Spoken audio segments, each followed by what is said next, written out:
Chapter 6. Instantly he was in hell. The breath rushed out of his lungs in a faint expansion mist that dissipated at once. The blood pounded in his aching eardrums. His eyes seemed to bulge, and the thin stream of blood squirted darkly from his nose. His whole body felt terribly, painfully bloated as he passed from a pressure of 12 pounds per square inch to one of nearly 0. He fought his agony grimly. He had to hold consciousness as long as he could, but old Nestor had been right. He was living.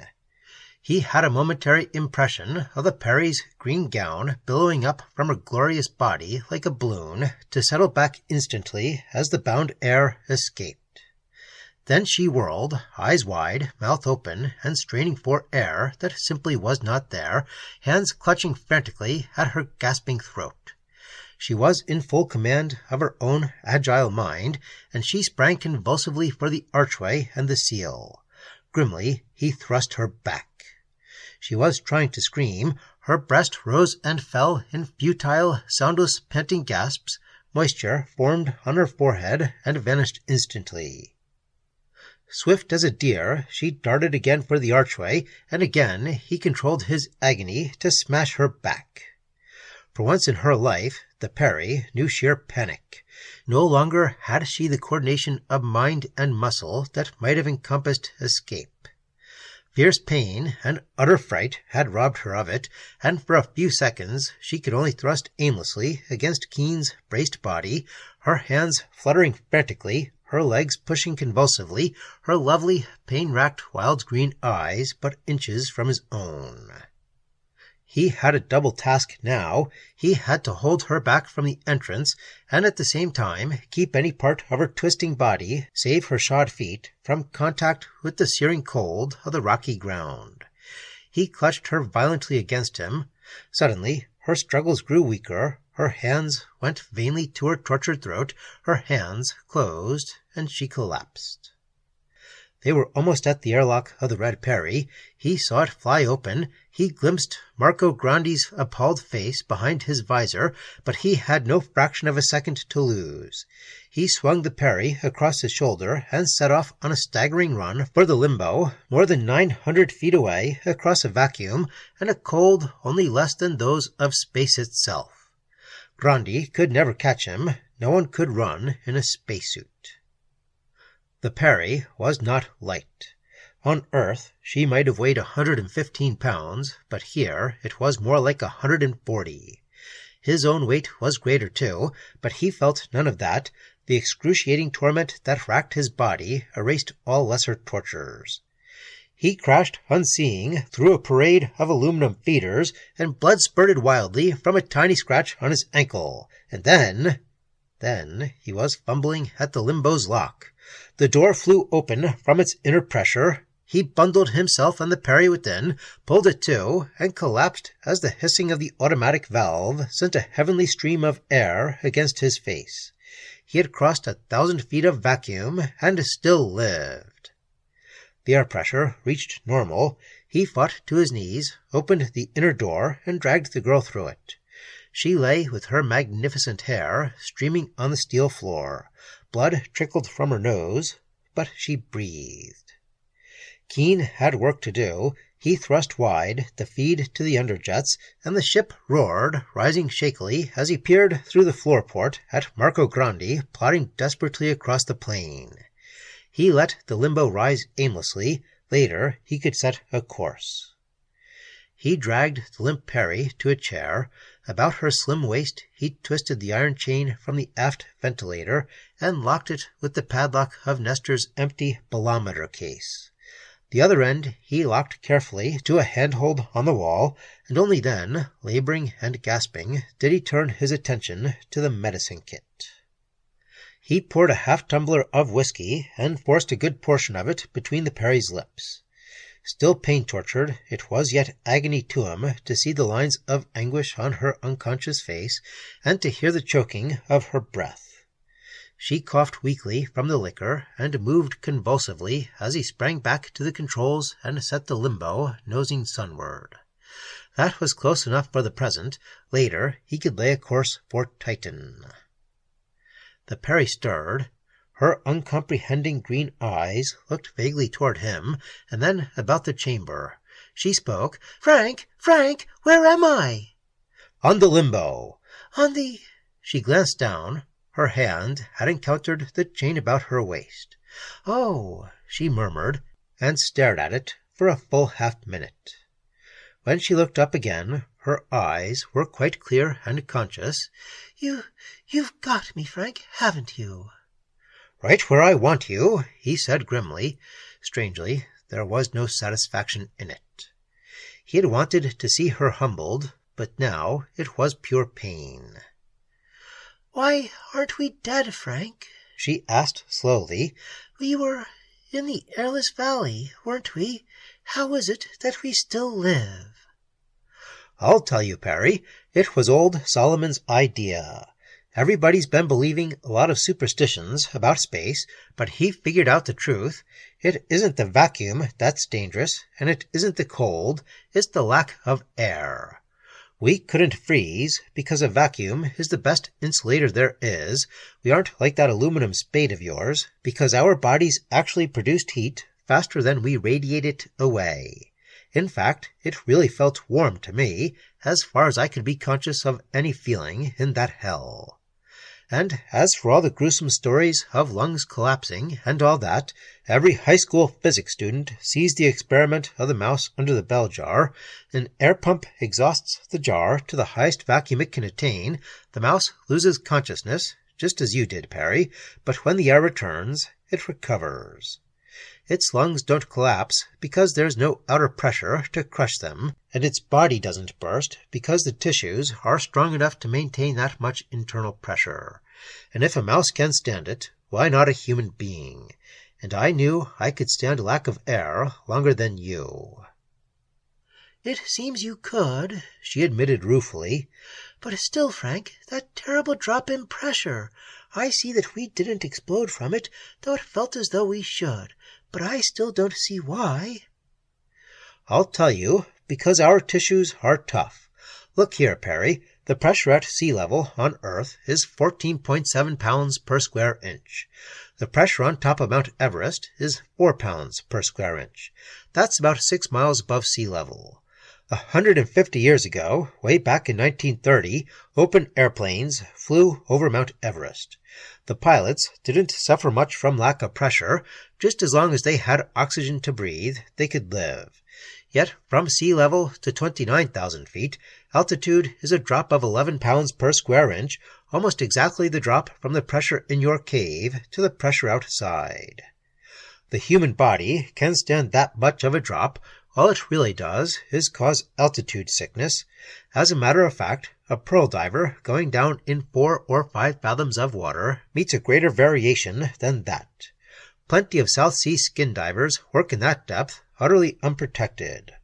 What might have happened to us is the bends, but your own air system thoughtfully prevented that danger." "My own air system?" "Yes, Peri. The bends are the result of decreasing pressure, which ordinarily causes the blood to give up its dissolved nitrogen as bubbles. It's the bubbles that cause the disease, but your air doesn't contain nitrogen. It's made of oxygen and neon doesn't dissolve. So no dissolved gases, no bubbles, and no bends." "But it's fantastic. It's impossible." "We did it. What do you think of that?" Her voice was meek. "I think you're very courageous, Frank. You're the only man ever to see the Red Peri frightened, and you've seen that twice." "Twice? When was the other time?" When I saw the carbon feeders on your foot." "Peri," he groaned, "this whole thing has hurt me enough, but now if you mean—" "Of course I mean it," she said, looking steadily at him. "I love you, Frank." "If I dared believe you, Peri, you know I love you, don't you?" A faint trace of her old mockery glistened green in her eyes. "Oh, of course," she said. "I could tell it because you've been so kind to me." Her sarcasm tortured him. "I had to do it. I have to bring you over to my side of the fence, Peri. The honest side." "And you think you can?" "I can try." "Really?" she taunted. "Frank, don't you know my ship will be alongside in a matter of minutes? You can't outrun the Red Peri in this tub. You have me helpless now, but I won't be so for long." "Indeed. Well, tub or not, the limbo's solid.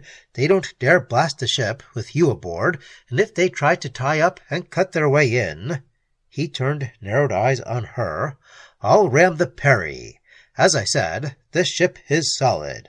Far more solid than your triangular speedster. I'll smash it."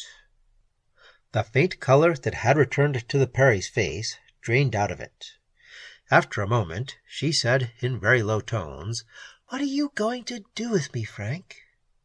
"Peri, I'm going to take you back to trial. After you've expiated your crimes, and with your beauty in an American court the sentence will be light, I'm going to marry you." "Marry? Yes, I'd marry you, Frank, but don't you realize piracy is tried under maritime law? The penalty is death." "Not for such a woman as you. 3 years, no more." "But I'm wanted in every country on earth, Frank. They'll extradite me. What if I'm tried for murder in an English court?" "Murder?" he echoed blankly. I hadn't thought of that. My lord, Peri, what can we do?" "What we do is in your hands," she said dully. He saw tears in her green eyes. "I don't know. I swore a solemn oath to uphold the law. I can't break an oath, Peri." He cried fiercely, "I have money. I'll fight through every court in the country to prevent your extradition. You'll return all you've taken. They'll be lenient. They have to be." "Perhaps," she said tonelessly. "Well, I don't care. You've won, Frank. I love you for it." Impulsively, he dropped the controls, strode over to the chained girl, and kissed her. He had to make it brief, for his own eyes were suddenly misty. At the controls again, he swore bitterly to himself, for he realized now that he could never risk bringing the Red Peri to trial. He thought somberly of his broken oath. That meant nothing if keeping it endangered the girl he loved. He formed a plan. At Nivea, on Titan, there'd be an inspection of the ship.